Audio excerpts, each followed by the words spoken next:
जय श्री कृष्ण चैतन्य जय जय श्री श्री कृष्ण कृष्ण चैतन्य नित्यानंद प्रभु नित्यानंद अद्वैत गदाधर श्री अद्वैत गदाधर श्रीवासादि श्रीवासादि और भक्त वृंद गौर भक्तवृंद हरे कृष्णा हरे कृष्णा हरे कृष्णा हरे कृष्णा कृष्णा कृष्णा हरे हरे कृष्णा कृष्णा हरे हरे हरे राम हरे राम हरे राम हरे राम राम राम हरे हरे राम राम हरे भगवान श्री कृष्ण की वाणी भगवत गीता की जय श्री कृष्ण चंद्र भगवान की जय ठाकुर जी महाराज की जय प्रभु श्री प्रभुपाद महाराज की जय गुरु महाराज की जय अनंत कोटि वैष्णववृंद की जय श्रीमद् भगवद गीता था रूप का ये 15वां अध्याय जिसका शीर्षक है पुरुषोत्तम योग और श्लोक संख्या है 2। अभी इसका तात्पर्य रह गया है, सभी दोहराइए। आधा है। क्या था उसका तात्पर्य? हरि बोल। सस्य शाखा बोलिए। धर्म सप्तस्य शाखा गुण प्रवृद्धा विषय प्रवाल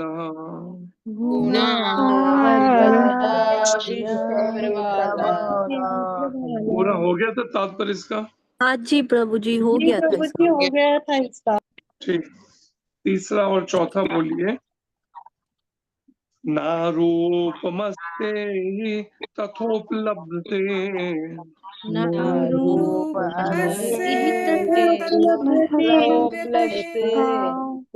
तो न चादिर्न च संप्रतिष्ठा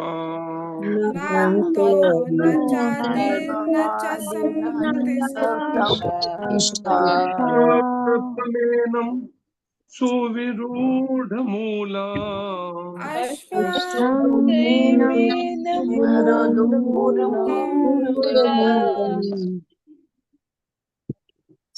असंगशस्त्रेन्द्रणेन छित्त्वा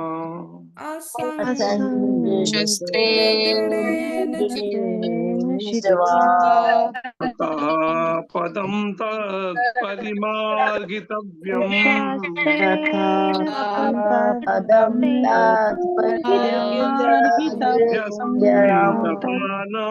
निवर्तन्ति भूयः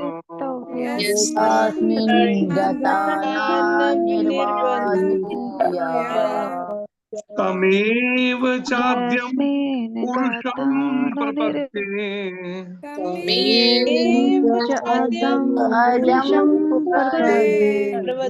सः प्रवृत्ति प्रसृता पुराणी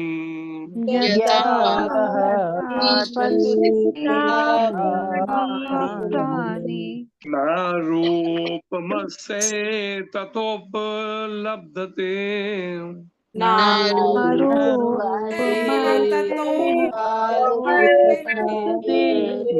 नारूपमस्ये तथोपलभ्यते नान्तो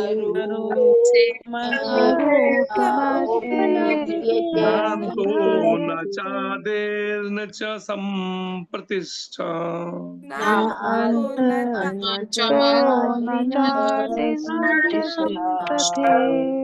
अश्वात्थमेनं सुविरूढमूला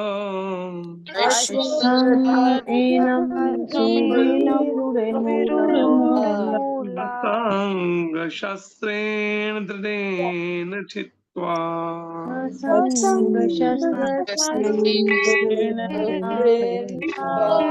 ततः पदं तत्परिमार्गितव्यम्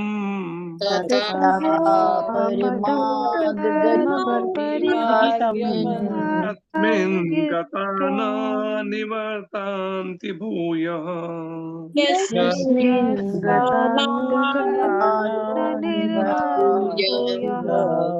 तमेव चाद्यं पुरुषं प्रपद्ये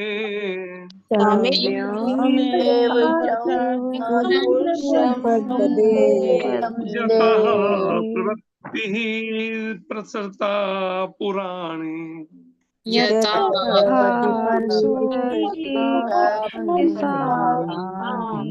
पढ़िए बिंदु माता। हरे कृष्णा प्रभु जी, दंडवत प्रणाम। हरे कृष्ण।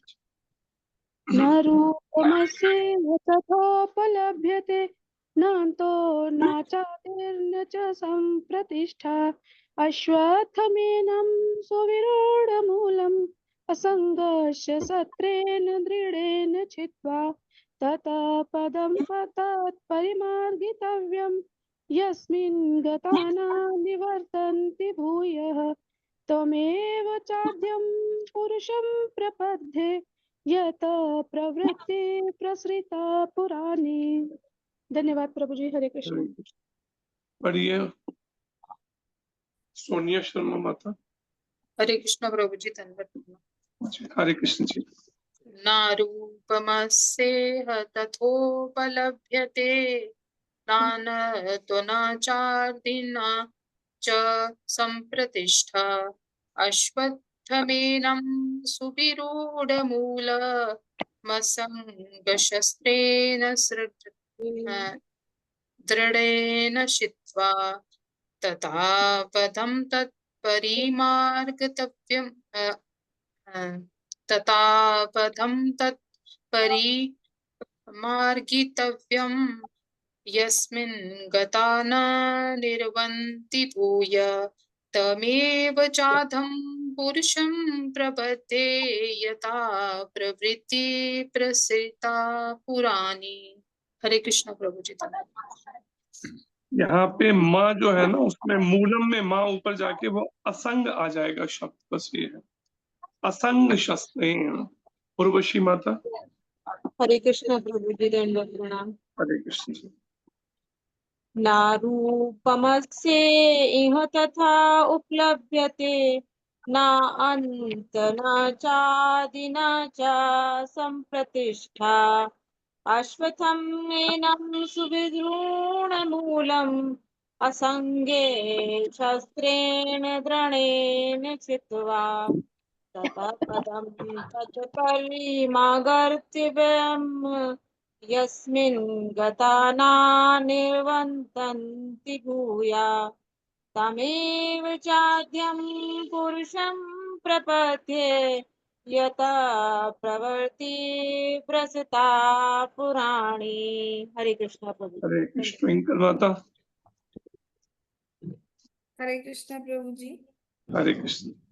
नारूपमस्येह तथोपलभ्यते नान्तो न चादिर्न च सम्प्रतिष्ठा अश्वत्थमेनं सुविरूढमूलम् असङ्गशस्त्रेण दृढेन छित्त्वा तथा पदं तत्परिमार्गितव्यम् यस्मिन् गता न निवर्तन्ति भूयः तमेव चाद्यं पुरुषं प्रपद्ये यथा प्रवृत्तिः प्रसृता पुराणी।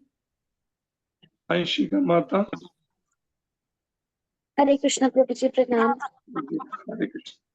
नारूपमस्ये तथोपलभ्यते नातो न चार्य च सम्प्रतिष्ठा अश्वत्थमेन सुविरूढमूलम् असङ्गशस्त्रेण दृढेन छित्त्वा तथा पदं तत् परिमार्गितव्यम् यस्मिन् गता न निवर्तन्ति भूया तमेव चाद्यं पुरुषं प्रपद्ये यथा प्रवृत्ति प्रसृता पुराणी। पवन माता। हरे कृष्ण प्रभु जी, दंडवत प्रणाम।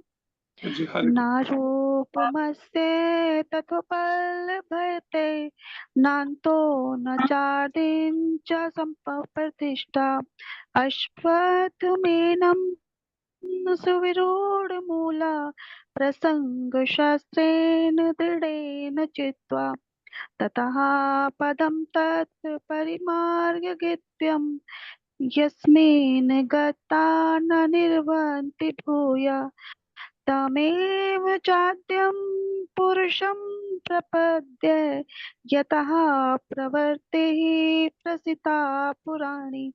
हरे कृष्णा प्रभु जी, दंडवत प्रणाम। मुकुंदन जी, हरे कृष्ण।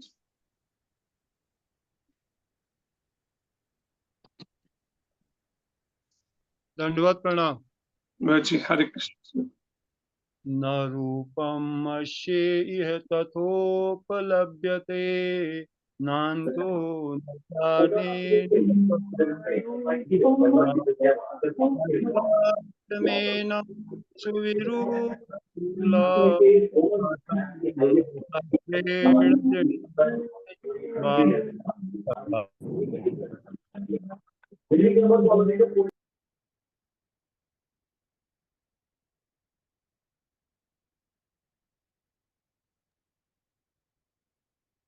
रोहिणी माता।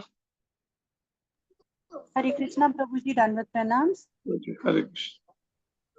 नारूपं तस्य तथापलभ्यते न तो न चादिं न च सम्प्रतिष्ठा अश्वस्थमेनं सुविरूढमूलम् असङ्गशस्त्रेण दृढेन छित्त्वा तथा पदं तत्परिमार्गतव्यम् यस्मान् गता नानिवर्तन्ति भूया तमेव चाद्यं पुरुषं प्रपद्ये यथा प्रवृत्ति प्रसिता पुराणी।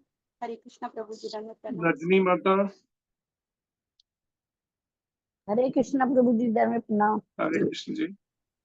न रूपम ऐसी तथा उपलब्धि न अंत न च आदि न च संप्रतिष्ठा अश्वत्थाम एवं सरु विरूढ़म मूलम असंख्या शस्त्राणि दृढे चित्वा तत पदं त परिमागत्यं यं यस्मिन् न निर्वे यस्मिन् गता न निर्वार्ति भूया तम एव च आदिं पुरुषं प्रबन्धे यथा प्रवर्ति प्रसन्त पुराणी। हरे कृष्ण प्रभु। अर्चना माता। हरे कृष्ण प्रभु जी, दंडवत प्रणाम। हरे कृष्ण। न रूपमस्य तथोपलभ्यते न तो न चादिं च सम्प्रतिष्ठा अश्वत्थमेनं सुविरूढमूलम् असंख्यशास्त्रेण दृढेन छित्त्वा तथा पदं तत्परिमार्गयित्वा वयं यस्मिन् गता न निवर्तन्ति भूया तमेव चाद्यं पुरुषं प्रपद्ये यथा प्रवृत्ति प्रस्तुता पुराणी। हरे कृष्ण। नीतू माता। कृष्ण प्रभु जी, दंडवत प्रणाम। हरे न कृष्ण। रूपम् अस्य तथोपलभ्यते न अन्त न च आदि न च सम्प्रतिष्ठा अश्वत्थम् एनं सुविरूढमूलम् असङ्गशास्त्रेण दृढेन चित्वा तथा पदं तत् परिमार्गितव्यम् यस्मिन् गता न निर्वन्ति भूया तम एव च आदं पुरुषं प्रपद्ये यथा प्रवृत्ति प्रसिता पुराणी। हरे कृष्णा प्रभु जी। निवर्तन्ति है, निर्वर्तन्ति नहीं, निवर्तन्ति। पढ़िए दर्शना चौधरी माता। हरे कृष्णा प्रभु जी, दंडवत प्रणाम। जी, हरे कृष्ण। न रूपम अस्य हि तथा उपलभते न अंत न च आदि न च संपृष्ठा अस्थम एनम सुदृढ़ मूलम असंगे शस्त्रे न सॉरी अष्टमेनं सुदृढ़ मूलम शास्त्रे दृढ़े चित्वा थोड़ा ऊंचा बोलिए। सॉरी तथा पदम तत्परि मार्गे तव्यम जस्ति नाता न निर्वन्ति भुवा तवेव च आदम पुरुषं पदपदे यथा परवृत्ति परश्रिता पुराणी। हरे कृष्ण प्रभु जी। तो देवी माता अनुवाद पढ़िए। हरे कृष्णा प्रभु जी, दंडवत प्रणाम। हरे कृष्ण जी। इस वृक्ष के वास्तविक स्वरूप का अनुभव इस जगत में नहीं किया जा सकता। कोई भी नहीं समझ सकता कि इसका आदि कहाँ है, अंत कहाँ है या इसका आधार कहाँ है। लेकिन मनुष्य को चाहिए कि इस दृढ़ मूल वाले वृक्ष को विरक्ति के शस्त्र से काट गिराए। तत्पश्चात उसे ऐसे स्थान की खोज करनी चाहिए जहां जाकर लौटना न पड़े और जहां उस श्री भगवान के शरण ग्रहण कर ली जाए, जिससे अनादिकाल से प्रत्येक वस्तु का सूत्रपात तथा विस्तार होता आया है। हरे कृष्ण प्रभु जी, दंडवत प्रणाम। तात्पर्य का फर्स्ट पैराग्राफ पढ़िए, माधवी गौरी माता। हरे कृष्णा, दंडवत प्रणाम प्रभु जी। अर्चनीय वंदनीय प्रातः स्मरणीय जगत गुरु श्रीला प्रभुपाद की जय। तात्पर्य श्रीला प्रभुपाद द्वारा। अब ये स्पष्ट कह दिया गया है कि इस अश्वत्था वृक्ष के वास्तविक स्वरूप को इस भौतिक जगत में नहीं समझा जा सकता, क्योंकि इसकी जड़ें ऊपर की ओर हैं, अतः वास्तविक वृक्ष का विस्तार विरुद्ध दिशा में होता है। जब वृक्ष के भौतिक विस्तार में कोई फंस जाता है तो उसे ना तो ये पता चल पाता है कि ये कितनी दूरी तक फैला है और ना वह इस वृक्ष के शुभारंभ को ही देख पाता है। फिर भी मनुष्य को कारण की खोज करनी ही होती है। मैं अमूक पिता का पुत्र हूँ जो अमूक का पुत्र है आदि। इस प्रकार अनुसंधान करने से मनुष्य को ब्रह्म प्राप्त होते हैं, जिन्हें गर्भोदक्षाई विष्णु ने उत्पन्न किया है। इस प्रकार अंततः भगवान तक पहुंचा जा सकता है। यहाँ सारी गवेषणा का अंत हो जाता है। मनुष्य को इस वृक्ष के उद्गम परमेश्वर की खोज ऐसे व्यक्तियों की संगति द्वारा करनी होती है जिन्हें उस परमेश्वर का ज्ञान प्राप्त है। इस प्रकार ज्ञान से मनुष्य धीरे धीरे वास्तविकता के इस छंद प्रतिबिंब से विलग हो जाता है और संबंध विच्छेद होने पर वह वास्तव में मूल वृक्ष में स्थित हो जाता है। आगे पढ़ना प्रभु। हरे कृष्ण प्रभु जी, दंडवत प्रणाम। हरे कृष्ण।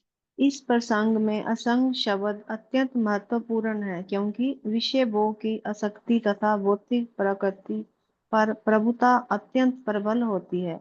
अतएव प्रामाणिक शास्त्रों पर आधारित आत्मज्ञान की विवेचना द्वारा विरक्ति सीखनी चाहिए और ज्ञानी पुरुषों से श्रवण करना चाहिए।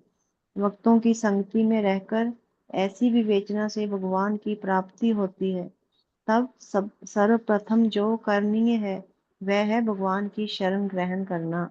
जहाँ पर उस स्थान पद का वर्णन किया गया है जहाँ जाकर मनुष्य इस शब्द प्रतिबिंब वृक्ष में कभी वापस नहीं लौटता।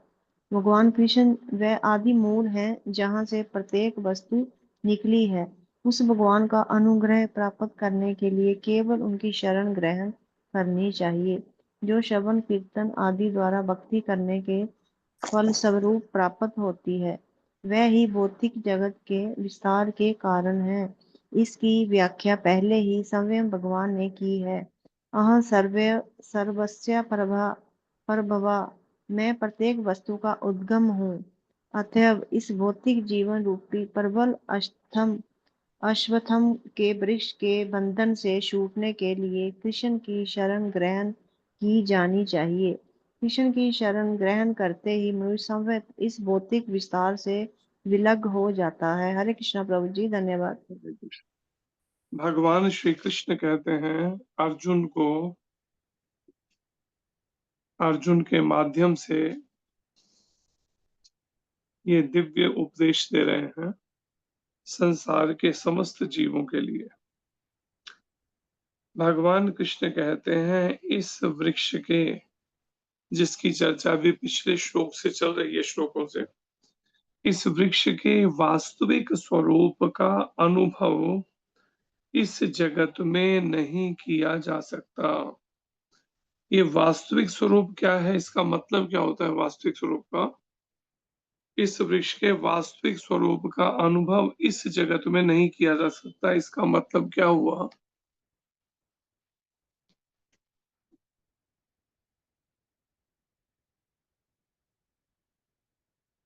ये क्या वास्तविक स्वरूप है, किसके बारे में बात की जा रही है? बोलिए सर्वमंगला माता। हरे कृष्णा प्रभु जी, आध्यात्मिक जगत। अंशिका माता। हरे कृष्ण प्रभु जी। प्रभु जी, यही मैंने आंसर देना था, आध्यात्मिक जगत, क्योंकि वृक्ष का वास्तविक स्वरूप तो वही है, ये भौतिक जगत उसका प्रतिबिंब मात्र है ना। वास्तविक स्वरूप जो है वो है आध्यात्मिक जगत। प्रभु भगवान कृष्ण कहते हैं इस वास्तविक स्वरूप का अनुभव इस जगत में नहीं किया जा सकता।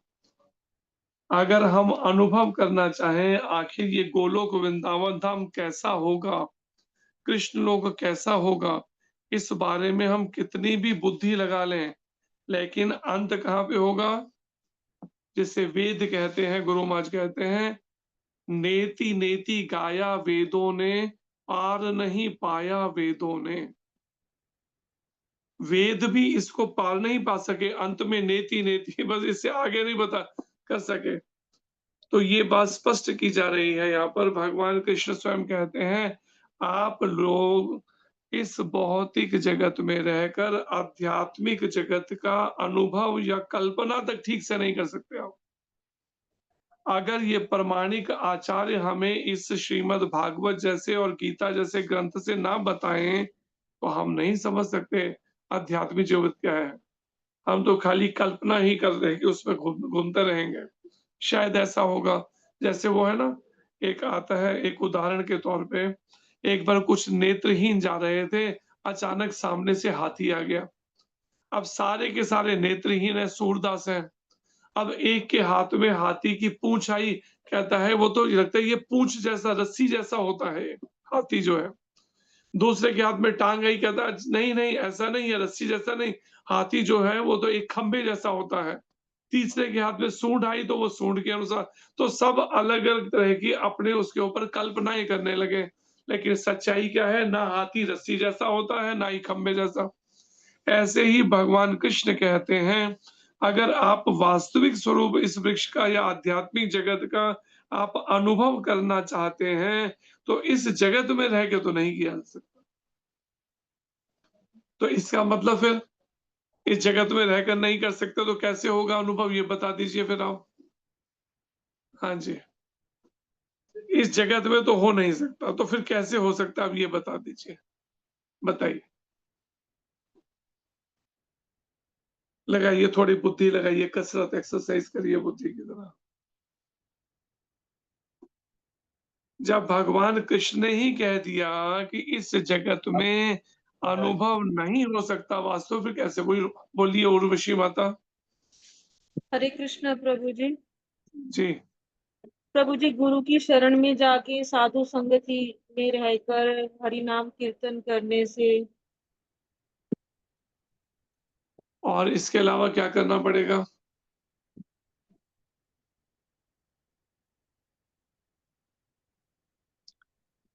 हाँ जी, सर्व मंगला माता हिम्मत करके फिर दोबारा। निशा माता बोलो। निशा। प्रमाणिक गुरु की आज्ञाओं का पालन करके। हाँ वो तो बोल दिया उन्होंने, आज्ञाओं का पालन और छोड़ दिया आपने। बोलिए बिंदु माता। ग्रंथों का अध्ययन करके। हरे कृष्णा प्रभु जी। तो हाँ बोलिए बिंदु माता। जी प्रभु जी, सक्षम गुरु की शरणागति होके हमें शास्त्रों के द्वारा वो करना पड़ेगा, कृष्ण भावनामृत में रहना पड़ेगा। कृष्ण भारती भावना माता, भारती माता।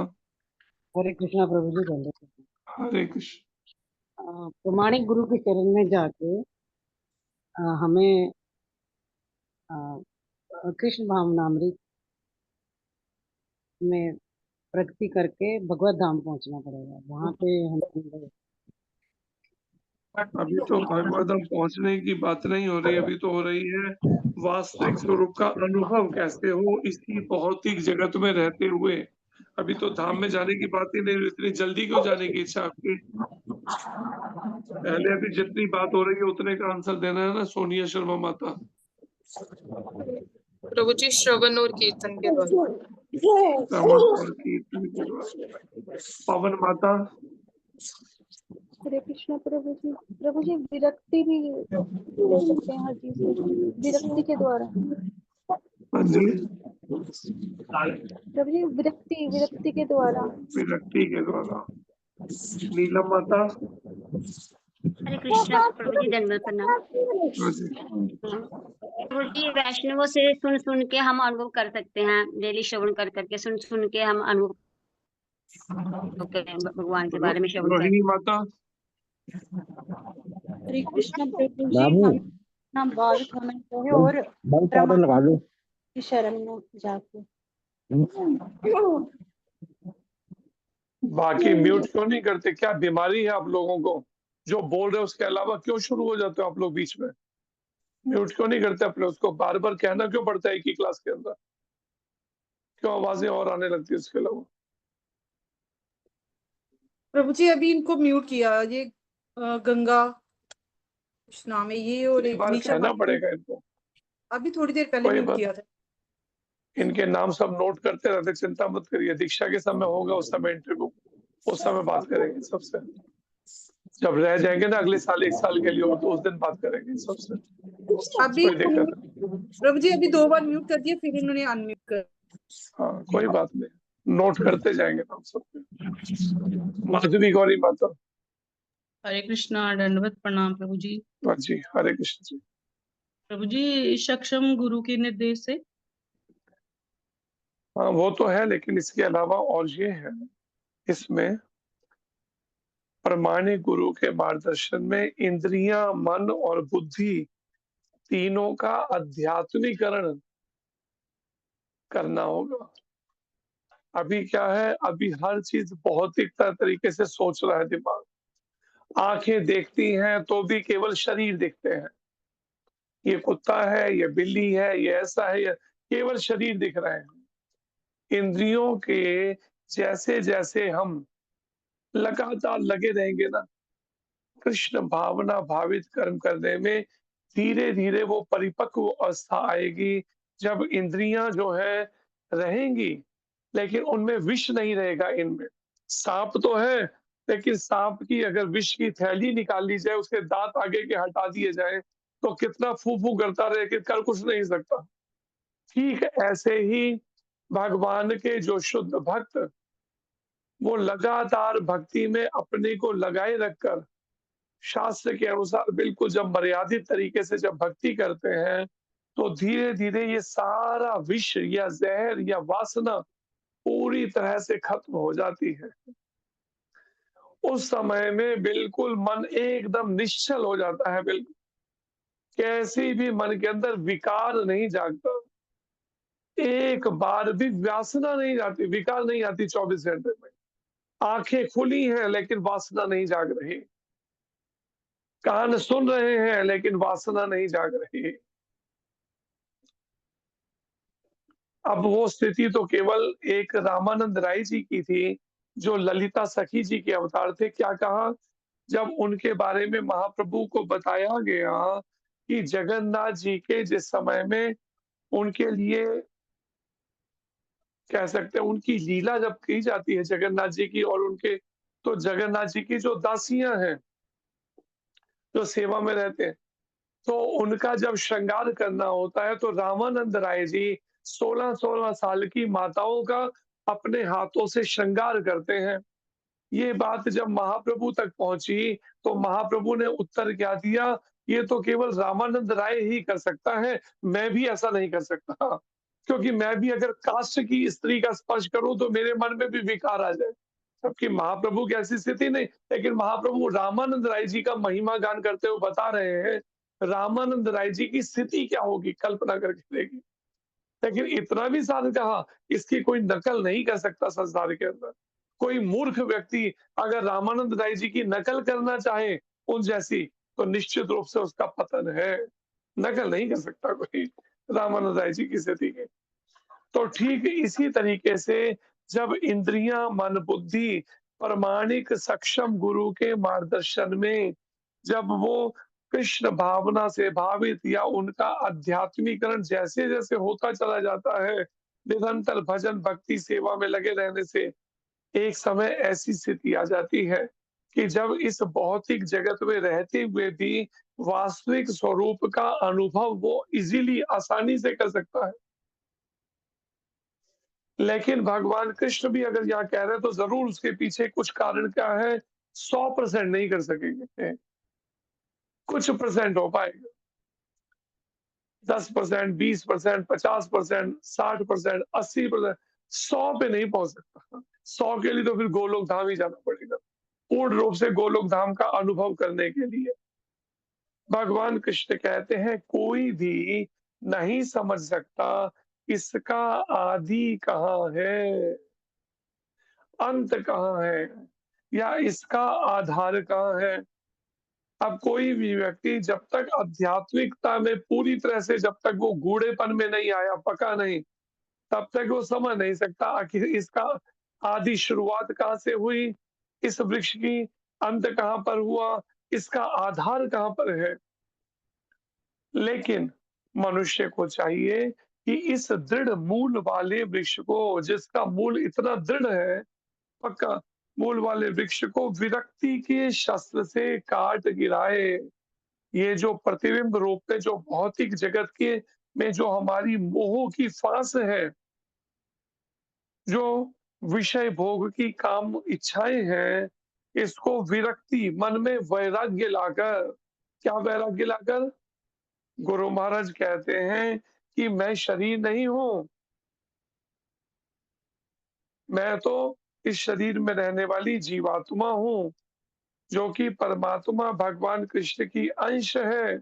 इस जड़ जगत से मेरा कोई नाता नहीं है, कोई रिश्ता नहीं जड़ जगत से। मैं तो चैतन्य जगत के वासी हूँ, चैतन्य जगत में गोलोक धाम के रहने।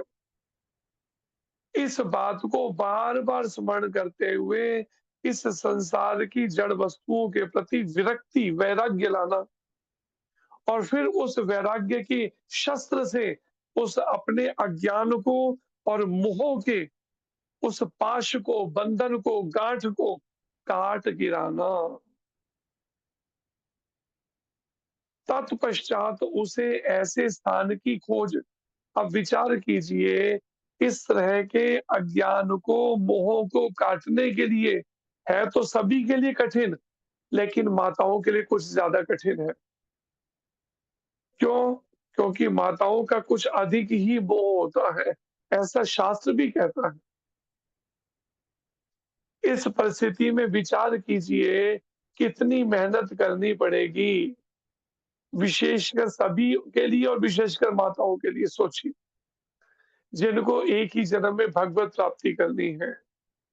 जैसे एक माता जो है, उनके पिता का जब देहांत हुआ तो माता कहती है मैं सब गीता को सुन तो रही, लेकिन मैं व्यवहारिक रूप में अब जब करना पड़ा मेरे लिए बहुत कठिन हो रहा है इस परिस्थिति से निकल पाना। इस समय में अपने मन को समझा पाना मेरे लिए बहुत कठिन है। यही बात भगवान कृष्ण यहाँ कह रहे हैं कि समय रहते हमें इसकी प्रैक्टिस ठीक से कर लेनी चाहिए। क्या प्रैक्टिस? कि इस अपने अज्ञान रूपी या मोह रूपी जो हमारी फांस है, इसको विरक्ति के शस्त्र के द्वारा कैसे काट गिराया जाए। मनुष्य को चाहिए, भगवान कृष्ण कहते हैं ऐसा करो। तत्पश्चात उसके बाद क्या करना चाहिए उसे? जब विरक्ति आ गई, वैराग्य आ गया, सारा मोह काट खत्म हो गया, अब उसके बाद उसे ऐसे स्थान की खोज करनी चाहिए। सुदेवी माता ध्यान से सुन लो, ऐसे स्थान की खोज करनी चाहिए जहां जाकर लौटना ना पड़े। विचार कीजिए आप, ऐसी जगह पर जाकर जहां से फिर लौटना ना पड़े वापस। एक बार अगर पहले कुरुक्षेत्र का युद्ध समाप्त हो गया, हस्तिनापुर का राज्य युधिष्ठिर महाराज को मिल गया, पांचों पांडव कुंती महारानी के साथ में अब महल में रहने लगे, और वहीं महल में कौन रह रहे हैं? धृतराष्ट्र और साथ में गंधारी माता। जो कुरुक्षेत्र का युद्ध शुरू होने से पहले ही विदुर जी तीर्थों के भ्रमण के लिए चले गए थे, और इतने वर्षों तक तीर्थों में भ्रमण करते उनका क्या है, दाढ़ी सब बढ़ आई और बिल्कुल पहचानना मुश्किल हो गया था। एक दिन हस्तिनापुर में महल में आते हैं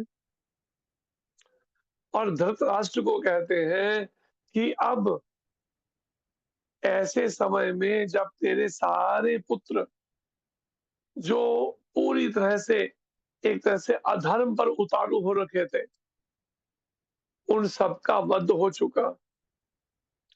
जिसके साथ तुमने कितनी बार अनीति अधर्म किया, ये पांचों पांडव, ये कभी तुम्हें घर से महलों से निकालेंगे नहीं, क्योंकि ये धर्मात्मा है, ये कभी भी धर्म नहीं छोड़ेंगे। चाहे तुम कितना अधर्म कर लो, ये धर्म का मार्ग नहीं छोड़ने वाले। इसलिए तुम ऐसा करो, खुद यहां से निकल पड़ो और निकलकर अपने बचे हुए समय में अपना प्रायश्चित कर लो। जो थोड़ा सा समय तुम्हारे पास बचा उसका प्रायश्चित कर लो समय में, जो दुनिया भर के तुमने करिए, अनीति करने का, अधर्म करने का, अपने बेटों को गलत तरह की नसीहत, तुम्हारी इनकी अगर धृतराष्ट्र का शरण नहीं ली होती, ऊपर हाथ ना होता, हिम्मत ही दुर्योधन ये सब बदमाशियां कर पाता, ये शकुनी, तो परिणाम अभी भी समय प्रायश्चित कर लो।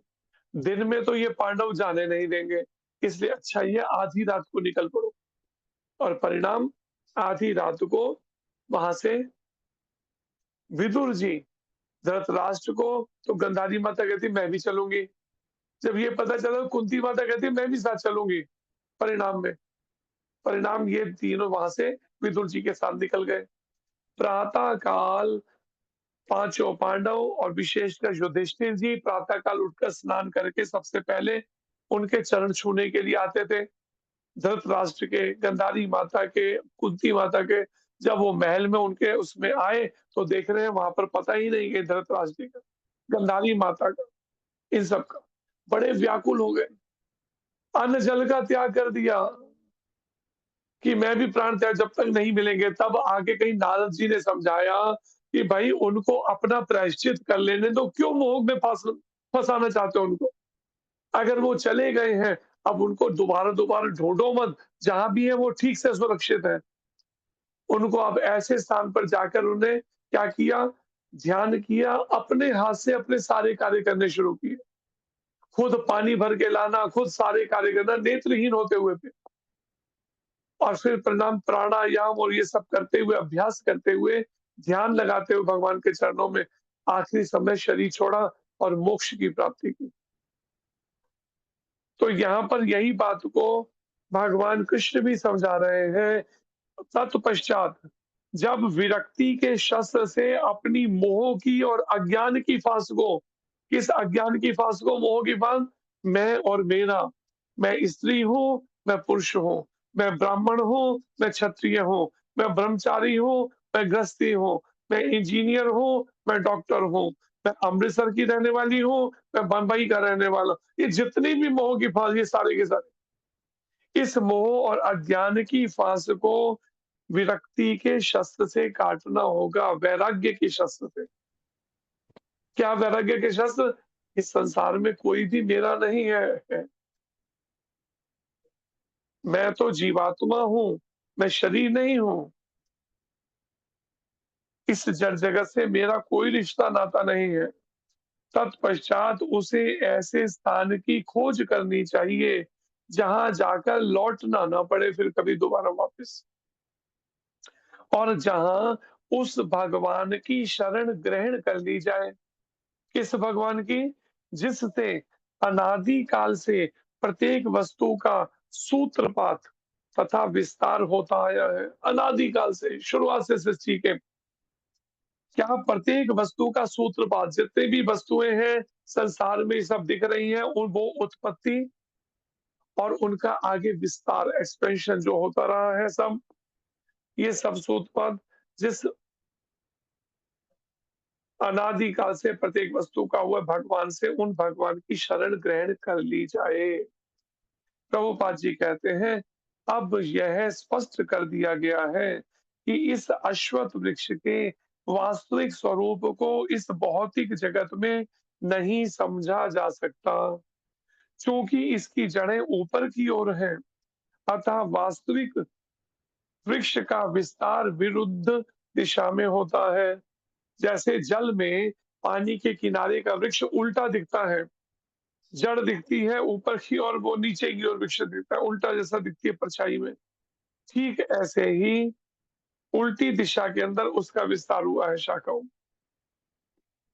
और जब वृक्ष के भौतिक विस्तार में कोई फंस जाता है, ये भौतिक विस्तार जो है इस वृक्ष का, इसमें एक बार कोई फंस गया, ये भौतिक विस्तार क्या है?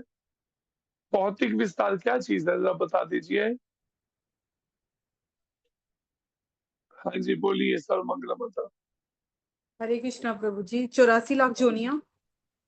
84 लाख योनिया भौतिक विस्तार में। और रोहिणी माता? हरे कृष्ण प्रभु जी। आवागमन। आवागमन। पूनम माता? हरे कृष्णा प्रभु। जी। प्रभु जी, ये भौतिक जगत के जो कार्यकलाप होते हैं उसमें फंसना, मतलब इस आवागमन। भौतिक जगत के ये सब सकाम कर्म, फल की इच्छा से किए जाने वाले वो सारे कर्म जिसमें हम बुरी तरह से उलझे हुए हैं, इस भौतिक एक्सपेंशन जो मेटेरियल है इस संसार का विस्तार हुआ, इस विस्तार में ऐसे फंस गए कि मैं और मेरा, तू और तेरा है माया का घेरा, इसमें ऐसे उलझ गए कि चाह कर भी और ना जा कैसे भी करके निकल नहीं पा रहे। बातें सब ठीक है लेकिन फिर भी ਤੁਹਾਡੀ गल सर मत्थे पर साड़ा पर नाला उठे दा उठे। बातें आपकी सारी ठीक है लेकिन फिर भी परिवार तो मेरा ही है ना। वो जैसे वो बता रहे 2 माताएं, उनमें से एक के तो कोई संतान नहीं थी, दूसरे ने बड़ी मन्नतें मांगी, मन्नतों से एक पुत्र हो गया। अब वो बड़ी खुश, देखो मेरे यहाँ बेटा, और दूसरी पड़ोसन के यहाँ कोई संतान ही नहीं। अब संतान ही नहीं, बेटे को पाल पोस के बड़े लाड प्यार से बड़ा किया, शादी की, शादी करके बहू आ गई। अब बहू आ गई तो थोड़ी थोड़ी छोटी छोटी बातों पे बड़ी खटपट होती। अब कला कलेश इतना बढ़ जाता था, एक दिन बेटे ने खूब अच्छे तरीके से माँ की पिटाई कर दी, तबे से पिटाई कर दी। जब पिटाई कर दी, अब वो घर के बाहर खटिया पे बैठ के फूट फूट के रोने लगी। तो पड़ोसन कहती है और चाहती थी ना बेटा हो जाए, ले वो कहता बेटे का बेटा चाहती थी तो वो कहती है चिल्लाते हुए, कहते हैं तेरे तो वो भी नहीं है, चाहे कुछ भी, लेकिन है तो मेरा ही बेटा ना। चाहे मार मार के हालत खराब कर दी लेकिन है तो मेरा ही ना बेटा। ये है मोह की फांस परबल। परिणाम में जब वृक्ष के भौतिक विस्तार में कोई एक बार फंस जाता है तो उसे ना तो यह पता चल पाता है कि यह कितनी दूरी तक फैला है, इस मोह की फांस कहाँ तक फैली है इसका कोई पता ही नहीं चल पाता इस जगत, और ना वह इस वृक्ष के शुभारंभ को ही देख पाता है। कहाँ से शुरुआत हुई, कौन से कब से जन्म होने शुरू हुए, कब तक ये सिलसिला चल रहा है, कब तक और चलेगा, कुछ पता नहीं। फिर भी मनुष्य को कारण की खोज करनी ही होती है। मैं अमूक पिता का पुत्र हूँ। इच्छा हर एक की होती है अपने माता पिता को जानने की, किसकी इच्छा नहीं होती। तो परिणाम, भले हमें इस बार जन्म हो गया और हम यही परिवार संसार में मोह बनाए बैठे हैं, लेकिन फिर भी हमें जानने की कोशिश तो करनी चाहिए। कोई तो होगा जो हमारा परम पिता, जिससे शुरुआत हुई हमारी, और वो कौन है जिससे शुरुआत हुई? कौन है ट्विंकल माता? भगवान कृष्ण। भगवान कृष्ण, जिनसे शुरुआत, सर्व कारण कारणम ईश्वर परमा कृष्ण सर्व कारण कारणम। ब्रह्मा जी कह रहे हैं, मैं अमूक पिता का पुत्र हूँ। समझ आती है बातें मधु माता? कोशिश करो समझने की इसको। मैं अमूक पिता का पुत्र हूँ, मैं अमूक पिता की पुत्री हूँ, जो अमूक का पुत्र है आदि आदि। इस प्रकार एक पिता, उसका पिता, उसका पिता, उसका पिता चलते हुए शुरुआत भगवान कृष्ण कहते हैं मेरे से हुई है, क्योंकि तुम सब मेरे अंश हो और अहम बीज प्रदा पिता, बीज देने वाला पिता मैं हूं। स्वयं भगवान कृष्ण कह रहे हैं। ऐसे में आगे प्रभुपाद जी कहते हैं, इस प्रकार अंततः भगवान तक पहुंचा जा सकता है। अगर एक बार कोई अपने पिता की खोज में लग जाए, निश्चित रूप से प्रभुपाद जी कहते हैं अंततः भगवान तक पहुंचा जा सकता है, उस अपने परम पिता तक, जहां सारी गवेषणा का अंत हो जाता है। ये जितनी भी मेरी कब की अनादिकाल से खोज चल रही है ना, थोड़ी भी मन को शांति नहीं है, मेरी खोज लगी है, आखिर मुझे जानना है मेरे परम पिता कौन है। वो गवेषणा जो है उस समय तब जाके खत्म होगी, जब भगवान के चरणों में पहुंच जाएंगे। कहते हैं ना, मिलता है सच्चा सुख केवल भगवान तुम्हारे चरणों में, दयावान तुम्हारे चरणों में। तो उनके चरणों में ही जाकर मिलने वाली है शांति, तो वो परम आनंद उससे पहले नहीं मिलने वाला। ना पति में, ना पत्नी में, ना बच्चों में, ना घर परिवार में, ना कहीं और मिलने वाला है। इस दौड़ का अंत तो तभी होगा यहाँ पर जो प्रभुपाद जी कह रहे हैं। हरे कृष्णा। बोलिए कैल जी, क्या बोलना चाहते हैं? कैल जी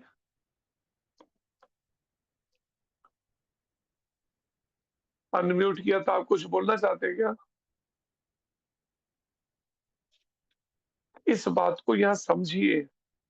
प्रभुपाद जी कहते हैं, मनुष्य को इस वृक्ष के उद्गम परम ईश्वर की खोज ऐसे व्यक्तियों की संगति द्वारा करनी चाहिए जिन्हें उस परमेश्वर का ज्ञान प्राप्त है। आगे बात वहां पर प्रमाणिक सक्षम गुरु पर।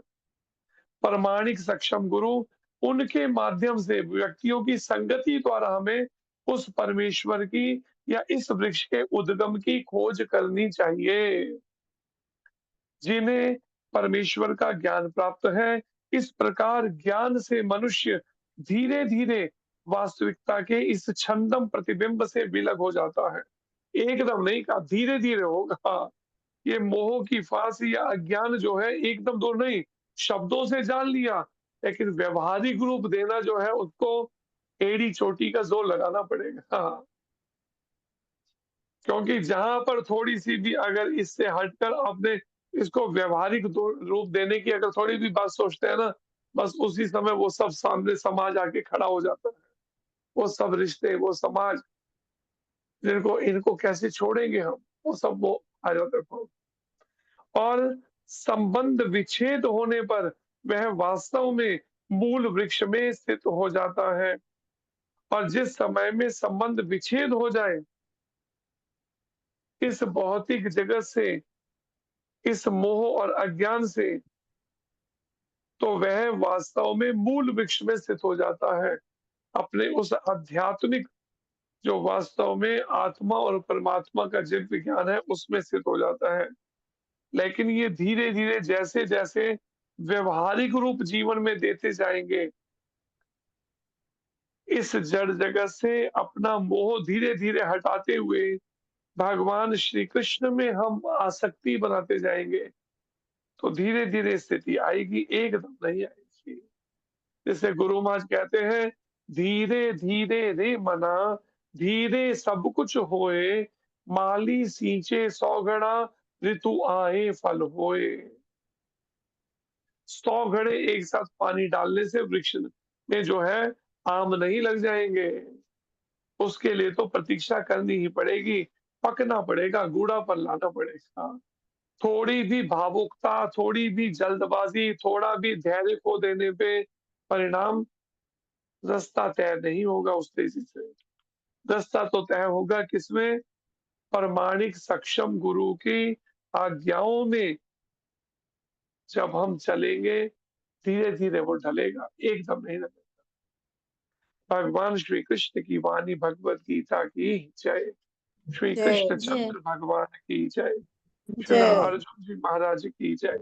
श्री जय श्रील प्रभुपाद महाराज की जय। जय श्री गुरु महाराज की जय। जय अनंत कोटि वैष्णव वृंद की जय। निताय गौर प्रेमानंदे। हरि हरि बोल। हरि बोल। ध्यान रखिएगा, कल सेकंड पैराग्राफ इसका भी करना बाकी है। हरे कृष्ण। हरे कृष्ण हरे प्रभु जी। कृष्णा प्रभु हरे जी, दंडवत कृष्णा प्रणाम। प्रभु जी, दंडवत प्रणाम। हरे कृष्ण जी। हरे हरे कृष्णा कृष्ण। प्रभु जी, दंडवत प्रणाम। हरे कृष्णा। हरे कृष्ण जी। हरे कृष्णा प्रभु जी, दंडवत प्रणाम। जी, हरे हरे कृष्णा कृष्ण। प्रभु जी, प्रणाम। हरे कृष्ण। बोलिए उर्वशी माता। हरे कृष्णा प्रभु जी, दंडवत प्रणाम। हरे कृष्ण। प्रभु जी, इस बार एकादशी बताइए, संडे की है या मंडे की है? इस बार की एकादशी संडे की ये है 6 है, तारीख की। इस बार की रविवार की है, संडे की शयन एकादशी, अर्थात स्वर्ग के अंदर रात शुरू होगी। भगवान शयन के लिए चले जाएंगे 4 महीने के लिए।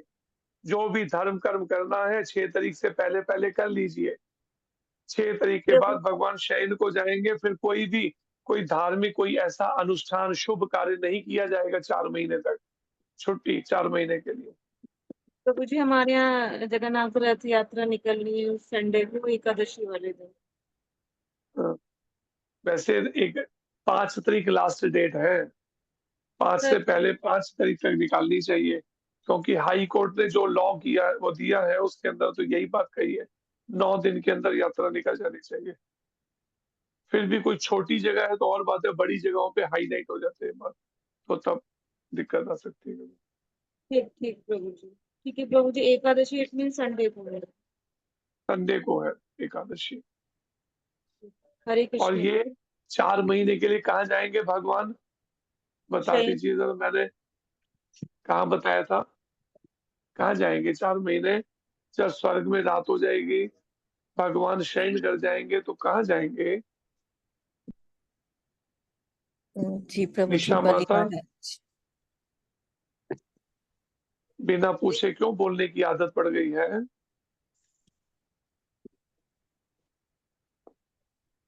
निशा माता कहाँ जाएंगे? मानसी गंगा प्रभु जी। नहीं, मानसी श्वेत गंगा पर जाएंगे। श्वेत गंगा। श्वेत द्वीप, श्वेत श्वेत गंगा में। श्वेत गंगा या श्वेत द्वीप? श्वेत दीप। जी प्रभु जी। श्वेत श्वेत गंगा द्वीप प्रभु में जी। श्वेत दीप। श्वेत गंगा। लेकिन श्वेत गंगा को तो कभी छोड़ते ही नहीं है, श्वेत द्वीप को तो वहां कैसे जाएंगे? वहां तो पहले ऑलरेडी रहते ही हैं। जो भगवान कहाँ जाएंगे? क्षीर धाम भावना में माता। श्वेत। हरे कृष्णा प्रभु जी, दंडवत प्रणाम। हरे प्रभु कृष्णा। मुझे इस लेक्चर से बाहरी क्वेश्चन पूछना था एक्चुअली। अपने घर में मांसाहार कैसे घर से जाएगा? मतलब पूरी फैमिली नॉन वेजिटेरियन है और मैं ही एक हूँ जो इस्कॉन से कनेक्टेड हूँ। उसके लिए तो बार बार नाम जप करते हुए हर माला के शुरू में और बार बार प्रार्थना करनी होगी। गुरु गौरांग राधा कृष्ण को मनाना होगा इस बात, प्रार्थना करके कि आप कृपा करो, कुछ ऐसा करो जिससे ये सबका नॉनवेज छूट जाए। अगर प्रार्थना हृदय से होगी तो भगवान उसी समय सुनवाई करके कोई ना कोई ऐसा रास्ता बना देंगे जो हमने कभी सोचा भी नहीं। पर प्रार्थना, और फिर प्रार्थना के साथ हरि नाम कुछ अधिक बढ़ाना पड़ेगा। इस तरीके से जब बढ़ाना बार होगा। बार प्रार्थना और जप बढ़ाना होगा। जी। माधवी गौरी माता कहाँ चले जाएंगे भगवान 4 महीने के लिए?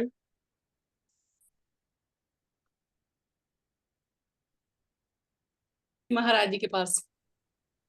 महाराज जी के पास। और कोई? सर्वमंगला माता कहाँ चले जाएंगे? प्रभु जी मुझे नहीं पता, मैंने इसके लिए नहीं हैंड रेज किया। शुद्ध भक्ति शुद्ध माता जी भक्ति पर। माता कहाँ चले जाएंगे?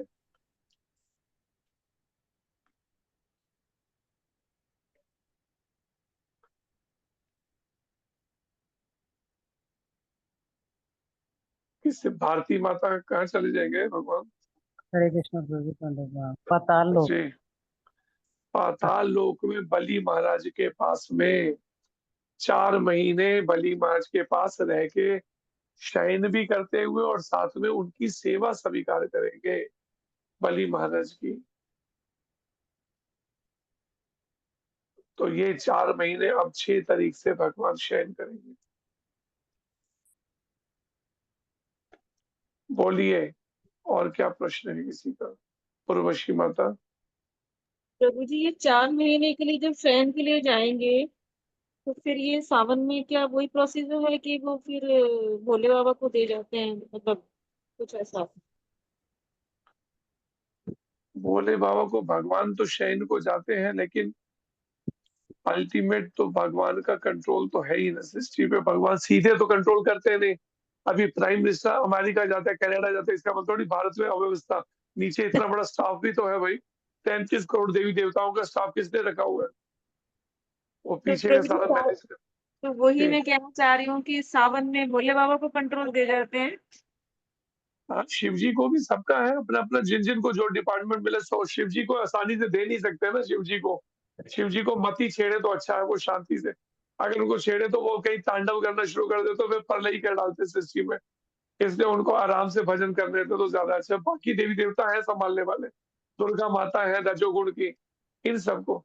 शिव जी को नहीं देते। शिव जी को देंगे वो तो सब कुछ खत्म कर डालेंगे तांडव करके, तो क्योंकि प्रभु जी प्रलय का डिपार्टमेंट है ना उनके हाथ में, तीसरा नेत्र खोल के। सावन तो जैसे सावन भोले में तो बाबा का उनकी पूजा की जाती है शिव जी की। हाँ जी। सावन के अंदर शिव जी की वो एक अलग बात। पूजा का मतलब नहीं कि उनके हाथ में सौंपा है शिव जी, वो वैसे ही अपने अपने डिपार्टमेंट हर एक के पास में है। शिव जी के पास में अपना अलग डिपार्टमेंट है, सबके पास अपने। और जब तक शिव जी को प्रलय नहीं करनी है तब तक वो अपना भजन में मस्त रहते हैं। या अन्य कार्यों में जब देवी देवताओं को कोई दिक्कत आती है तो शिव जी के पास अगर जाते हैं तो जो हल वो कर सकते हैं उस समय वो उनकी मदद करते हैं देवताओं। एक प्रभु जी आपने अभी जो अध्यात्म से जो बताया था कि श्रवण मात्र से हम कृष्ण की मतलब पा सकते हैं उन्हें, तो वो फीलिंग्स प्रभु जी तब आती है जब आप हमें कृष्ण लीलाएं सुनाते हैं। और जब आप कृष्ण लीलाएं सुनाते हैं तो हम पता नहीं क्यों ऐसा लगता है कि हम वो हमारे आगे सारी पिक्चर चल रही है और हम उसको इतना एंजॉय करते हैं उस समय, बहुत ज्यादा एंजॉय करते हैं। तो वो श्रवण मात्र से ही प्रभु हम उस स्वरूप का अनुभव करने लगते हैं। तो वो माध्यम आपके थ्रू हम लोग वो कृष्ण से जुड़ पाते हैं प्रभु जी।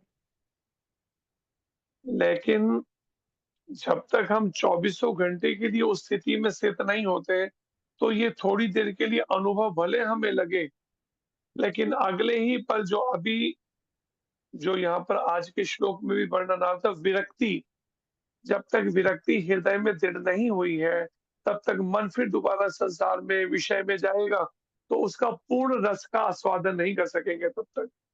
वो हाँ तो प्रभु तभी जी होगा जब वैराग्य की शस्त्र के द्वारा उस अज्ञान और मोह के उस गांठ को खोला जाए या काटा जाए बंधन को। तो तब प्रभु तक के लिए जी अभी लगे रहना पड़ेगा एक लंबे समय तक प्रोसेस में। ये धीरे आप धीरे धीरे धीरे धीरे ये हटेगा। बार हाँ बार श्रवण और कीर्तन, श्रवण और कीर्तन निरंतर चलने से। कीर्तनिया सदा हरि, नाम गाने सदा रुचि, सदा 24 घंटे चाहिए। काम की बात की और नाम शुरू। थोड़ा भी समय व्यर्थ नहीं गंवाना है, तब जाके कहीं धीरे धीरे वो स्थिति आएगी। हरे कृष्ण। हरे कृष्ण। दंडवत। अच्छा, बोलिए निशा माता। हरे कृष्णा प्रभु जी। प्रभु जी, क्या बैंगन जो बोलते हैं कि बैंगन की सब्जी निषेध है, हम भोग नहीं लगा सकते, क्या हम नहीं लगा सकते का भोग? हाँ, जो वैष्णव हैं वो बैगन नहीं खाते हैं। एकादशी की कथा में भी आता है, एक बार स्वर्ग की अप्सरा इस धरती पर आई। एक राजा का बहुत सुंदर बगीचा था, वो कभी कभी आया करती थी। जब उस बगीचे में से निकल रही थी, बैगन का एक कांटा उसके लग गया, टच कर गया शरीर पे। परिणाम फिर वो स्वर्ग नहीं जा पाई। अब जब राजा आया और जब उसने देखा कि ये स्वर्ग की अप्सरा और मेरे बगीचे में यहाँ, तो उसने जब सारी बात सुनी, राजा ने कहा मैं पता करूंगा अपने राज्य के ब्राह्मणों से। तो जब बात की तो पता चला कि ऐसा करा जाए कि कोई जो एकादशी की एक आती है इस साल भर में से एक एकादशी, उसका निर्जला व्रत करके उसका पुण्य अगर इस अप्सरा को दिया जाए तब इसकी गति हो पाएगी।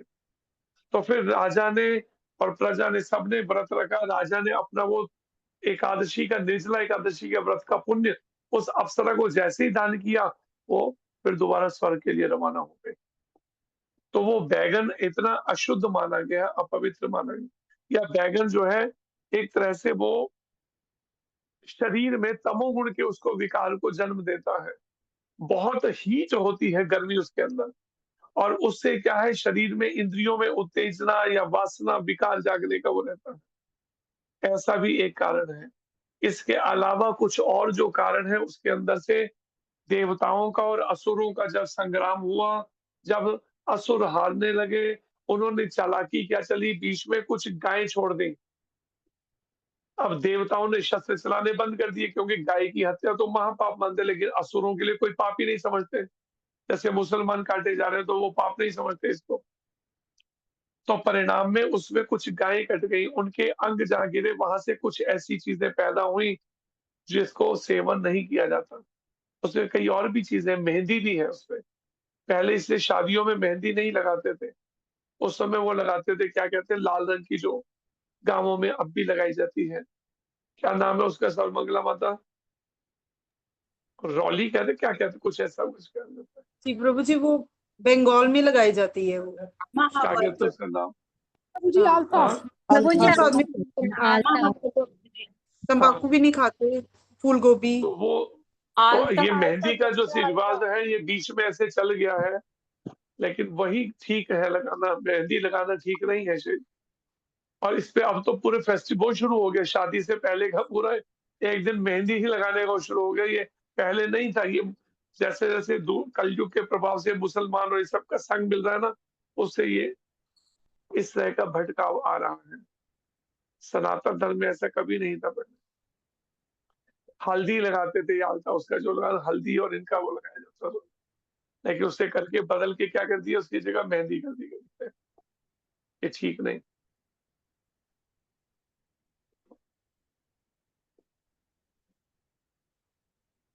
बोलिए निशा माता, हो गया?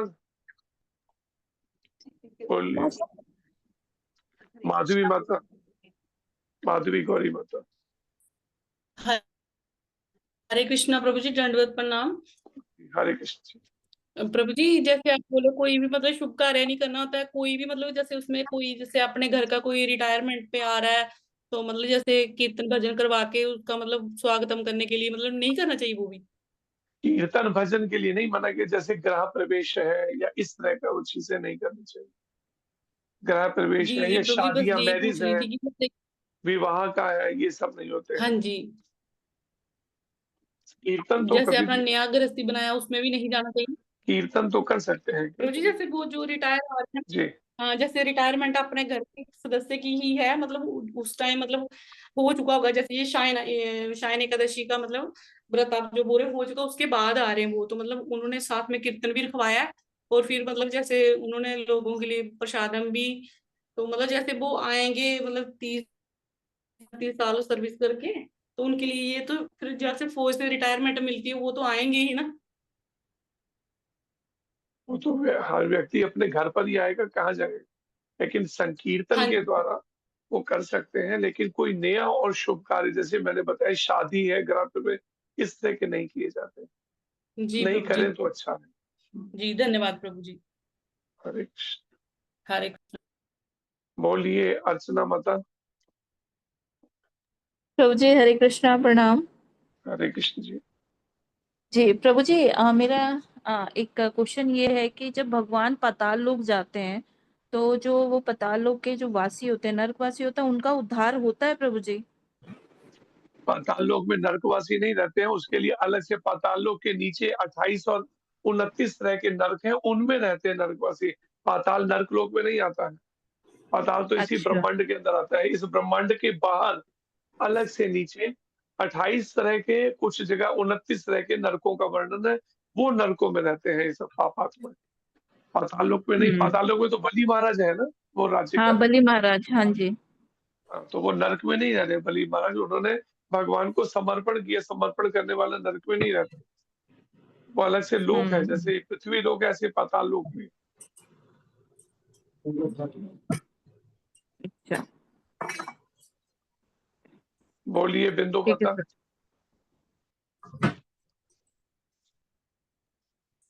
हरे कृष्णा प्रभु जी, दंडवत प्रणाम। जी हरे कृष्ण जी। जैसे अभी आप बैंगन के लिए बोल रहे थे कि वो मतलब तो वो जब मंदिरों में तो वो बैंगन बनता है, भोग भी बनाया जाता है, उसका भोग भी लगाया जाता है। कहाँ पर? जम्मू मंदिरों में तो बनता है ये बैंगन। प्रभुपाद जी ने जब पूरे विश्व भर में प्रचार करना था तो उन्होंने कुछ नियम ऐसे हैं जो अभी एकदम नहीं बताए उतने स्ट्रांगली। तो इस तरह से वो अगर देखा जाए तो जिसको समझ लगती जाती है, अगर कोई छोड़ सकता है तो अच्छी बात है। जो नहीं छोड़ सकता है उसमें प्रभुपाद जी ने उस समय अभी हार्ड एंड फास्ट उस तरह के रूल नहीं रखा। इसका कल भी मैंने बताया था एक उदाहरण कि अलग अलग तरह से जब जब जिसको जितनी समझ आती जाए वो स्टेप उठाने के लिए उसकी इच्छा है, वो स्टेप चलता जाए आगे के लिए। लेकिन जो बाकी साधक हैं वो एक एक स्टेप करके चल रहे हैं। कुछ प्राइमरी के हैं, कुछ सेकेंडरी के हैं स्टूडेंट्स। जिनको समझ लगती जाएगी वो अगले स्टेप को चलना चाहते हो तो बड़े अच्छी बात है। तो प्रभु जी जैसे कि मतलब जैसे मुझे मतलब पता चला कि ये मंदिरों में बनता है, तो उसके अकॉर्डिंग फिर हमने भी ऐसा नहीं सोचा, तो हम लोग भी जैसे अवेलेबल होता है या मेरे घर में कहीं आ गया, ज्यादा क्वांटिटी में आ गया, तो मैं क्या करती हूँ थोड़ा अपने पास रखती हूँ और बाकी मतलब कोशिश करती हूँ ज्यादा से ज्यादा मंदिर चढ़ाने की। तो हाँ, अगर उस परिस्थिति में ऐसा कर ले जरूर कि जब ये पुरुषोत्तम मास आता है ना, अधिक मास, उस समय ना ले। अधिक मास में नहीं ले, एकादशी को नहीं ले, फिलहाल इनको ध्यान रखें। पुरुषोत्तम मास में लेना बहुत इसका दोष है, इसलिए उसकी कथा में वर्णन इस बात। जो अभी तक का दोष है, पुरुषोत्तम मास जो अधिक मास कहते हैं वो, और एकादशी जैसे पवित्र दिनों में। फिर आगे जैसे जैसे परिस्थितियां बनती जाए फिर उसके बाद विचार कर सकते हैं। प्रभु जी मैं कह रही हूँ जो हो गया वो उसका भी कोई दोष है जो हो गया? उसके लिए तो मैंने बताया ना, शास्त्र में बताया है 64 माला नाम जप करने से उसका प्रायश्चित होता है। 1 लाख नाम करना होता है। जी प्रभु जी, धन्यवाद। बोलिए सर्वमंगला माता। हरे कृष्णा प्रभु जी। प्रभु जी मेरा प्रश्न ये है कि जैसे हम भगवान जी का अभिषेक करते हैं तो उसमें हम दूध और दही अभिषेक में लगाते हैं भगवान जी को, तो वो या तो भैंस का दूध होता है या फिर जर्सी गाय का दूध होता है। तो प्रभु जी क्या हमें लगाना चाहिए कि नहीं लगाना चाहिए? भगवान जी का अभिषेक करना चाहिए अब उससे? अगर कोई और अल्टरनेट नहीं है, देसी गाय के दूध अवेलेबल, तो मजबूरी में फिर करना ही पड़ेगा। और कोई अगर हो तो अच्छी बात है, नहीं है तो फिर मजबूरी में उसी से करना पड़ेगा फिर। जी प्रभु जी आजकल देसी गाय किसी के पास नहीं है, गांव में भी कोई नहीं रखता है आजकल। हमारे पास 40 है, 40 गाय है देसी गाय और नंदी जी सभी। जी प्रभु जी धन्यवाद प्रभु जी। हरे कृष्ण। प्रभु जी यहाँ से जम्मू ले में, जाया करो आकर। प्रभु जी हमने जम्मू में सारी आसपास के एरियाज में किसी ने नहीं रखी हुई देसी गाय। क्योंकि वो दूध थोड़ा कम देती है, लेकिन अज्ञानता है जर्सी गाय के दूध का मतलब है उस घर में किसी न किसी मेंबर को डायबिटीज हो ही जाएगी। क्योंकि जर्सी गाय जो है वो वास्तव में रियल में गाय नहीं है, वो गाय और किसी और पशु का उसके संपर्क से वो किया गया है। इससे के हैं जी सर। जी। बोलिए अनीता माता। हरे कृष्णा प्रभु जी, कोटि कोटि दंड प्रणाम। हरे प्रभु कृष्ण। हमारे ना घर में सूतक लगा हुआ है 7 तारीख से, तो घर जी के लोग कह रहे हैं हवन हवन करवाएंगे 40 दिन बाद। तो प्रभु जी कितने जी। दिन में हवन करवाना चाहिए? और ये फिर जो एकादशी बताई आपने अभी, शयन एकादशी, तो इसके बाद करवा सकते हैं क्या? वो तो वैसे तो ब्राह्मण के लिए 10 दिन है, क्षत्रिय के लिए 12 दिन, वैश्य के लिए 15 दिन, शूद्र के लिए 30 दिन, और वो माता जिसने अगर किसी बाल संतान का जन्म हुआ तो उसके लिए 40 दिन का सूद हुआ है, अशुद्धि काल है। तो प्रभु जी ये जो शयन एकादशी आएगी उसके बाद करवा सकते हैं फिर तो यही है कुछ हवन? कीर्तन के द्वारा, क्योंकि कलयुग का तो यही यज्ञ है, यज्ञ संकीर्तन प्रायर यजंती ही सुमेध सह। भागवत कहती है कलयुग का यज्ञ है संकीर्तन यज्ञ, तो भगवान के नामों का कीर्तन यज्ञ करवाते तो उसमें कोई दोष नहीं। और बाकी यज्ञ जो दूसरे हैं वो इसलिए ठीक नहीं है कराने, क्योंकि उस समय यज्ञ में देवी देवताओं का आवाहन करना पड़ेगा, और वो देवता शयन कर रहे हैं तो कैसे आएंगे वो? सोते हुए व्यक्ति को आप आह्वान करेंगे वो कैसे आएगा? हाँ, इस बात को विचारना होगा इसलिए। जी शादी प्रभु जी विवाह गृह धन्यवाद। प्रवेश इसमें भी यज्ञ होता है, उसमें देवी देवताओं का आवाहन किया जाता है, उनको बुलाया जाता है, तो वो कैसे आएंगे? वो तो शयन कर रहे हैं स्वर्ग में, इसलिए बात को समझना। लेकिन संकीर्तन हो सकता है भगवान के नामों का श्री कृष्ण। जी प्रभु जी धन्यवाद। प्रभु जी संकीर्तन में तो विश्वास नहीं करते ना वो लोग, वन में तो विश्वास दूसरे करते हैं।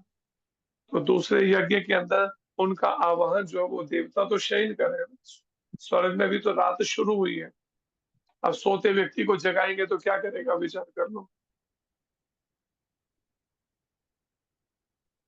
जी प्रभु जी बोलिए। धन्यवाद। प्रभु जी हरे कृष्ण। शक्तिमती माता। हरे कृष्णा प्रभु जी, दंडवत प्रणाम। प्रभु जी हरे जैसे अभी कृष्ण जी। आपने बताया ना कि हमें 6 तारीख से पहले पहले यात्रा निकाल लेनी चाहिए, तो जगन्नाथ यात्रा जो अंबाला सिटी में है वो तो प्रभु जी 9 तारीख की है। असल में छोटी छोटी यात्राएं उतनी मीडिया में हाईलाइट नहीं होती है ना, जिसको कल को वो कोर्ट में चैलेंज करें। बड़ी यात्राएं सारी पहले निकाल ली गई हैं, दिल्ली, बॉम्बे, मायापुर, जो बड़े बड़े हमारे हैं ना सिटीज, बेंगलोर, इनमें हाँ पहले ही जी। निकाल लेते हैं। छोटी वाली गांवों में हो रही है, कोई मीडिया वाला कहाँ आता है इतना ज्यादा हाईलाइट करने, इसलिए अवॉइड की जाती है। उन बातों को मतलब किया जा सकता है ऐसे, उतने बड़ी यात्राओं तो के लिए प्रभु वो जी ऑब्जेक्शन मतलब मीडिया हाँ उठा जी, ले तो कोर्ट में कुरुक्षेत्र की चैलेंज कर जैसे, सकता है। हाँ जी कुरुक्षेत्र की जैसे है तो वो 5 तारीख को है। हाँ, तो इसलिए उन्हें देखिए ना 5 को, क्योंकि कुरुक्षेत्र बड़ी जगह, वो हाईलाइट है, इस्कॉन का फुल फ्लैश सेंटर है, उससे मीडिया उसको उठाएगा न्यूज को, और कल को हाई कोर्ट में जुर्माना भरना पड़ जाता है या जेल भी हो जाती है, कोई क्योंकि भी इसमें ऐसे कोर्ट कानून भी को। मायने रखती है, यात्रा में कोर्ट मायने रखती असल में कुछ गलती गड़बड़ हो गई थी, उस कारण से ऐसा हुआ। जैसा हमने सुना था वो ये था कि भुवनेश्वर का जो इस्कॉन मंदिर है, उनके मुंह से कहीं मीडिया के आगे ये निकल गया कि हम जगन्नाथपुरी में जो मंदिर है हम ऐसा ही मंदिर बनाएंगे। उससे उनको गुस्सा चढ़ गया पंडों को कि ये तो हमारी कल को मंदिर की वही खत्म हो जाएगी जो महिमा दुनिया आती है अगर ऐसे ही। उन्होंने कोर्ट में केस करके, उनको और कोई मुद्दा तो मिला नहीं, मंदिर बनाने से तो किसी को रोका नहीं जा सकता, लेकिन उनको ये मुद्दा मिल गया कि ये पूरे भारत में यात्राएं निकालते हैं, यात्राओं के जो 9 दिन का है उतने में ही निकालनी पड़ेगी, और इस बात को उन्होंने जज को मना लिया और अपनी बात मनवा ली है। ये हुआ है, बदला लेने के लिए कह लीजिए भुवनेश्वर मंदिर से, ऐसा हमने सुना। और प्रभु जी एक सुबह इसलिए को वो क्वेश्चन था जो, हाँ, वो ब्रह्मा जी जो आपने बताया था कि ये रावण और कुंभकर्ण ने उनकी वो करी थी तपस्या। सुबह प्रभु जी हाँ थोड़ा जी। सा हम जल्दी में थे, थोड़ा सुबह थोड़ा जल्दी में थे ना, जगन्नाथ यात्रा में चले गए थे प्रभु जी, जैसे उन्होंने बताया था माता जी ने कि रावण और कुंभकर्ण की ने तपस्या करी थी ब्रह्मा जी की, तो वो प्रभु जी किस तरीके से की थी उन्होंने? वो तो शिव जी के भगत थे रावण तो। हाँ, शिव जी के भक्त थे उन्होंने, लेकिन तपस्या इसका मतलब ये थोड़ी कि ब्रह्मा जी की नहीं कर सकता कोई। अच्छा प्रभु जी, ये काम मैंने सुना नहीं था ना, तो इसलिए मेरे को पूछना था कि भाई उसमें उन्होंने उनको उनसे वरदान मांगा था, यही ब्रह्मा जी से। उनको मांगना तो था इंद्रासन, लेकिन सरस्वती माता की कृपा हो गई जी पे, तो उन्होंने निद्रासन मांग लिया। तो ब्रह्मा जी ने कहा था तो उन्होंने एकदम अपनी गलती के कहा नहीं नहीं नहीं, मैं उनको ब्रह्मा जी को कि मैंने तो कहते ना, जो था एक बार का वरदान था वो तो हो गया पूरा। ठीक है, तुम 6 महीने सोते रहोगे, उसके बाद उठोगे खाओगे, फिर दोबारा 6 महीने का। तो वही कुंभकर्ण का सिलसिला चलता था।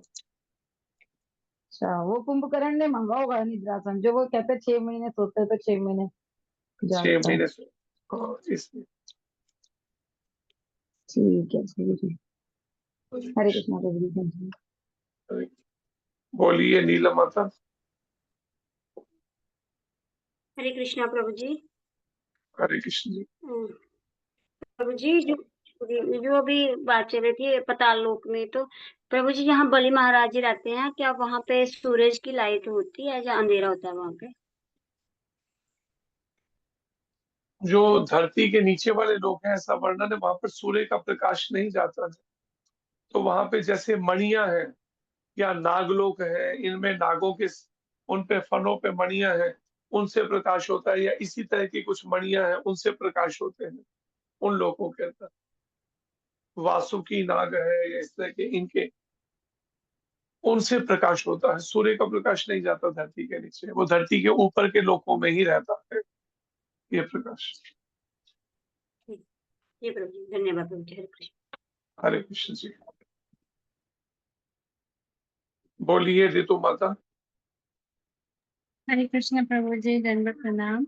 हाँ जी, हरे कृष्ण जी। अभी आपने ये बताया ना कि देवशयनी एकादशी जो 6 तारीख को आएगी, उसमें सभी देवी देवता 33 करोड़ देवी देवता मतलब स्वर्ग में, मतलब जो रात्रि हो जाती है तो शयन में चले जाते हैं।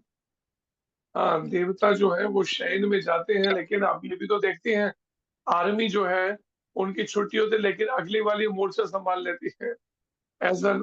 उसके अंदर जब 24 घंटे, जब सृष्टि को तो चलना ही है ना, तो इसलिए वो अपने मोर्चे जो है अलग अलग जिनकी सेवाएं लगी है वो अपने संभालते समय पे।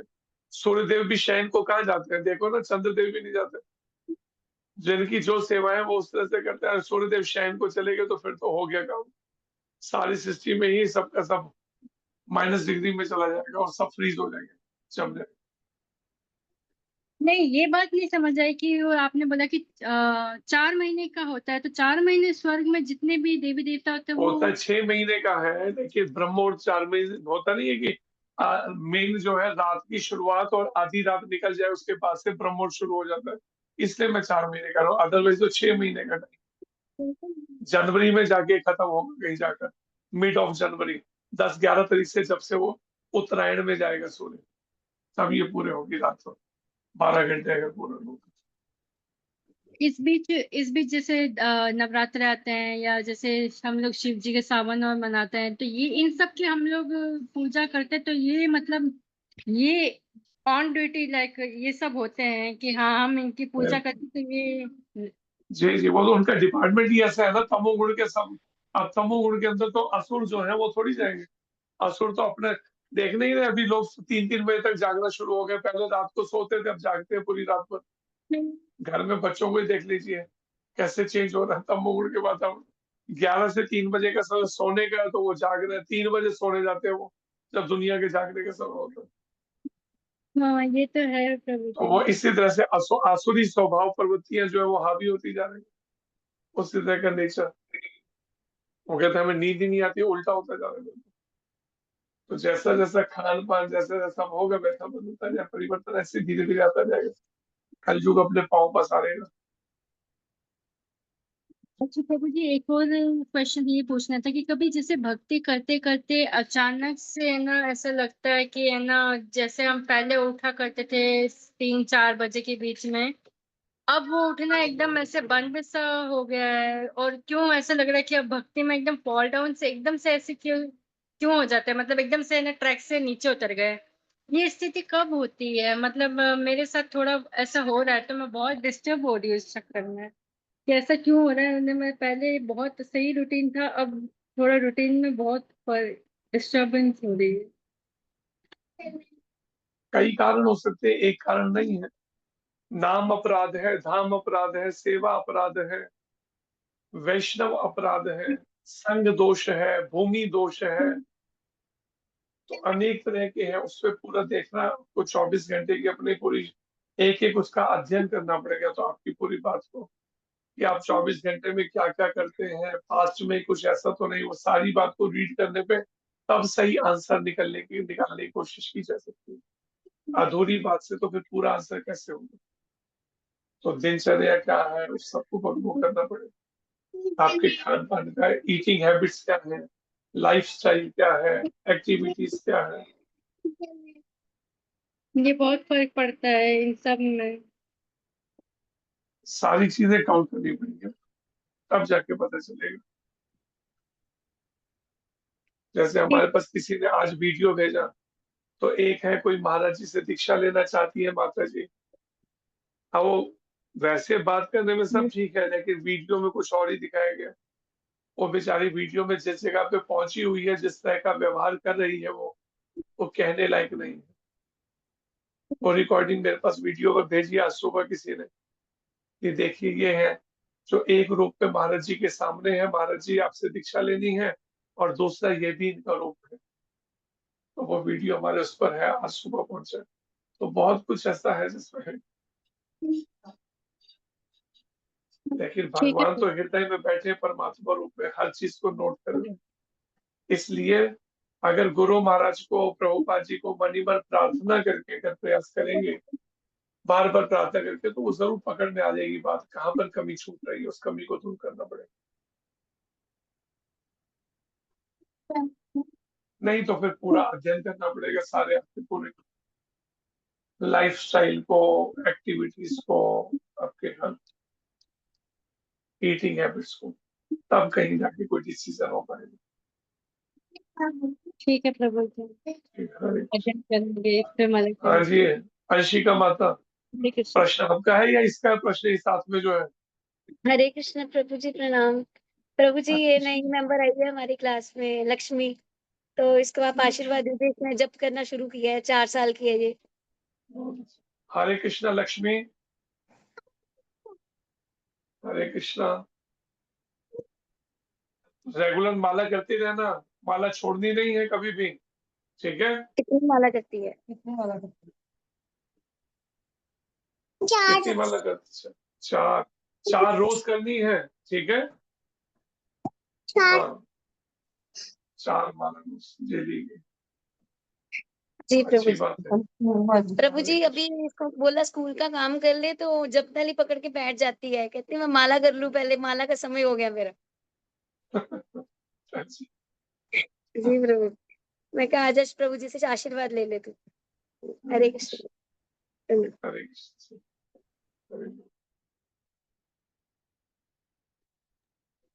हरे कृष्णा प्रभु जी, धन्यवाद, प्रणाम, आपका बहुत बहुत धन्यवाद। प्रभु जी, आप अभी कोई और क्वेश्चन नहीं है तो प्रभु जी आपके आगे हो तो मीटिंग एंड करें। जी, हरे कृष्ण। वांछा कल्पतरुभ्यश्च कृपा सिंधुभ्येव च पतितानां पावनेभ्यो श्री वैष्णवेभ्यो नमो नमः। श्री गुरु महाराज की जय। जगद्गुरु प्रभुपाद की जय। वैष्णव वृंद की जय। हरिदास ठाकुर जी महाराज की जय। ग्रेस संजय व्यास प्रभु जी की जय। आनंदे हरि हरि बोल। हरे कृष्णा प्रभु जी। हरे कृष्ण प्रभु जी, हरे कृष्ण प्रभु जी, प्रभु जी, धन्यवाद प्रणाम। हरे कृष्ण माता जी, धन्यवाद प्रणाम। धन्यवाद प्रभु जी। हरे कृष्ण प्रभु जी। हरे कृष्ण जी। हरे कृष्ण प्रभु जी, धन्यवाद प्रणाम। हरे कृष्णा, दंडवत प्रणाम प्रभु जी। हरे कृष्ण जी।